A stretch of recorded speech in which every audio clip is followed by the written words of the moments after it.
নমস্কার বন্ধুরা, আশা করি সকলে ভালো আছেন। আমিও ভালো আছি। আমার চ্যানেলে আপনাদের সবাইকে স্বাগত জানাই। আজকে আমি তোমাদেরকে দেখাবো লটকনের দড়ি কিভাবে সুঁচ-সুতো দিয়ে উল্টাতে হয়। আমি সুঁচ-সুতো দিয়েই উল্টাই, তোমরা এভাবে ট্রাই করতে পারো, খুব সহজে উল্টানো যায়।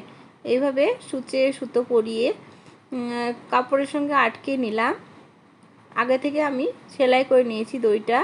পাশে 1 ইঞ্চি 2 সুত বরাবর আমি সেলাই করে নিয়েছি। সেখানে মাঝখান দিয়ে সুতোটা উল্টিয়ে নিচ্ছি।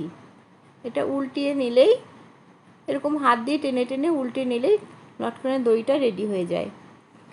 তারপর আমি লটকনের দড়ির সামনেতে যেমন একটা ফুল তৈরি করার জন্য এরকম আমি সুন্দর করে 4 চৌকো একটা কাপড় নিয়েছি। তার পাশে যেমন সিম্পল লটকন বানাই সেটা তৈরি করে নিয়ে আমি এইভাবে আটকে নিলাম। আমার হাতের দিকে লক্ষ্য করো, তাহলেই তোমরা বুঝতে পারবে। জাস্ট এইভাবে সেলাই করে নিলাম। পাশে এক্সট্রা কাপড়গুলো আমি কেটে নিচ্ছি।